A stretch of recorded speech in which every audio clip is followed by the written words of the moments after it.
Almost 5-এর মতো। কিচ্ছু কিনে নাই, কিচ্ছু কিনে নাই। কেমনে কিনবো? টাকা পয়সা লাগবো না, ইনকাম লাগবো না? 200, 150, 250 টাকা কাম করি এটি খাইতেই জায়গা পোলাপানের নিয়ে। আমার বেসিক্যালি একটা ব্যক্তিগত চয়েস হচ্ছে যে আমার যখন যেটা ভালো লাগে সেটা হতে পারে আমার হাজবেন্ডের জন্য, আমার বেবির জন্য, সেটাই নিয়ে নেই। ছেলেমেয়েরা কান্নাকাটি করে যে আমাদের কাপড় চোপড় কিনে দেন, মার্কেটে নিয়ে যান, নেওয়ার মতো টুপিক আমাদের নাই। দরজায় কড়া নাড়ছে ঈদ, আর সেই ঈদকে কেন্দ্র করে রাজধানীর শপিং মলগুলোতে জমজমাট হয়ে উঠেছে কেনাবেচা। একদিকে শীততাপ নিয়ন্ত্রিত কাছে ঘেরা অট্টালিকা চলছে লাখ টাকার কেনাবেচা, অন্যদিকে ফুটপাতের ধুলোবালিতে এক টুকরো কাপড়ের জন্য দীর্ঘশ্বাস। একই শহরের এই দুই বিপরীত মেরুর গল্প নিয়ে আমাদের আজকের বিশেষ প্রতিবেদন বৃত্তের জলকানি বনাম অস্তিত্বের লড়াই।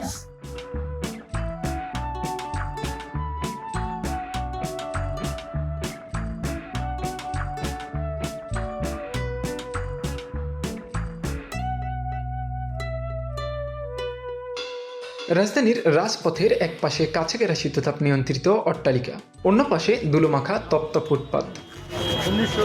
দূরত্ব মাত্র কয়েক গজের, কিন্তু এই জীবনযাত্রার পার্থক্য যেন যোজন যোজন। যেখানে একজনের বিলাসিতা অন্যজনের কাছে কেবলই দুঃস্বপ্ন। বসুন্ধরা শপিং কমপ্লেক্স, এখানে উৎসবের আমেজ। কারো হাতে লাখ টাকার হীরা বা সিল্কের শাড়ি। আজকে 2 বাচ্চার জন্য 2 জোড়া জুতা, ওয়াইফের জন্য 2 জোড়া জুতা, আর আম্মু আর শাশুড়ির জন্য হিজাব, তারপর হচ্ছে বাচ্চার জন্য মাথার ক্লিপ, আর ওয়াইফের জন্য একটা ব্রেসলেট আর একটা আংটি নেওয়া হয়েছে। অ্যারাউন্ড 5 লাখ। বেসিক্যালি তো ঈদ মানেই আনন্দ। সো ইন দ্যাট কেস যখন আমরা কেনাকাটা করতে আসলাম দেখলাম যে না, market price not so much high. So in that case product price আমাদের এক্সপেকটেশনের মধ্যেই ছিল। সো কেনাকাটা করে আমরা ভালোই ফিল করছি। এক্স্যাক্টলি ডেফিনেটলি সবারই তো একটা বাজেট থাকে, বাট সব সময়কার মতো এবারও বাজেট এক্সিডই করেছে। এইবারের বাজেটটা কেমন এক্স্যাক্টলি অ্যাকুরেট নিউমেরিক্যাল ফিগার তো বলা যাবে না। আমার বেসিক্যালি একটা ব্যক্তিগত চয়েস হচ্ছে যে আমার যখন যেটা ভালো লাগে সেটা হতে পারে আমার হাজবেন্ডের জন্য, আমার বেবির জন্য, সেটাই নিয়ে নেব।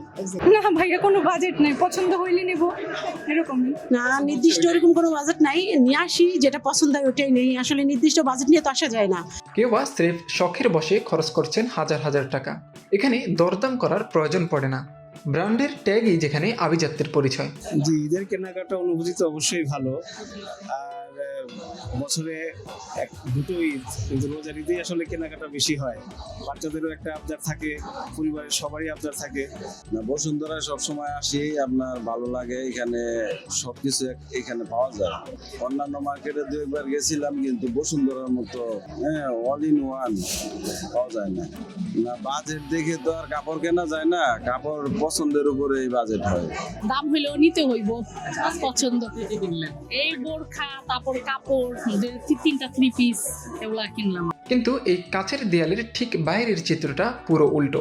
সেখানে আলো নেই, আছে কেবল টিকে থাকার লড়াই। ফুটপাতের এই খোলা আকাশের নিচে চলে মুদ্রার উল্টো পিঠের গল্প। কম বেশি আর কি ছেলেমেয়েরা কাপড় সবাই কিনা দেয়, আর মানে জেনে বেশি আর কি কম কিনা আর কি দেয়, প্রত্যেকই দেই। কিন্তু এই দে আর কি সম্ভবত বারণ যাবো না। মানুষে দেয়, ফেটটা বুঝে দেয়, টিয়া দেয়, কাপড় চোপড় দেয়, এটি দিয়ে আমরা ঘুরে ঘুরে চলতে পারি, পোলাপান নিয়ে খাইতে পারি। এর আগে এগুলো বারাম দামটা খাইতে পারি না, চলতে পারি না। পোলাপানে অনেক সমস্যা হয়ে যায়। 4টে পোলাপান। ঈদে কি কিনছে? কিচ্ছু কিনে নাই, কিচ্ছু কিনে নাই। কেমনে কিনবো? টাকা পয়সা লাগবো না, ইনকাম লাগবো না? 200, 150, 250 টাকা কাম করি এটি খাইতেই জায়গা পোলাপানের নিয়ে। এর মধ্যে ঘর ভাড়া আছে না, আরো এই ঘর ভাড়া কত? ঘর ভাড়া 2000। এখানে 10 টাকা নিয়ে চলে দর কষাকষি, যেখানে একজোড়া সস্তা জুতো বা একটা সাধারণ জামা কেনাও অনেকের কাছে অসাধ্য। ইনকাম সোর্স তেমন একটা ভালো না। বাচ্চা কাচ্চাদেরকে নিয়ে কষ্টতে থাকি, দেখেন না কি অবস্থা আছে, এটা তো নিজেই দেখেন। তো আর কি বলবো, মানে বাচ্চা কাচ্চাদেরকে নিয়ে ঈদে জামা কাপড় চাই তো, চাইলে তো ওই চাহিদা মতন তো দিতে পারি না। একটা জুতার জামা চায়, কিংবা একটা প্যান্ট চায়, কিংবা একটা জোড়া জুতা চায়, একটা ওই যে অনেক পোলামান বায়না করে না চশমা লমো, এটা লমো, কিন্তু ওই ধরনের বায়না করলে তো ওই সান্ত্বনা দিই, বাবা পরে লইয়া দিব, এছাড়া আর কিছু করতে পারিনি। ঠিক আছে, কারণ জাগাত মাগাতের টাকাটুকু আমগুলো কেউ দেয় না। ছেলেমেয়েরা কান্নাকাটি করে যে আমাদের কাপড় চোপড় কিনে দেন, মার্কেটে নিয়ে যান, নেওয়ার মতো টুপিক আমাদের নাই। বর্তমানে আমরা খুব একটা বিপদে আছি যা জামানার মধ্যে। এখন আমাদের ছেলে মেয়ে বা বউ মা বাবা কাউকে আমরা এখন পর্যন্ত কাপড় চোপড় দিতে পারি না। এক পাশে যখন বিলাসিতার আতিশয্য, অন্য পাশে তখন এক টুকরো কাপড়ের জন্য শিশুর করুণাকতি। এই বৈষম্য যেন রাজধানীর চিরচেনা এক নিষ্ঠুর দর্পণ।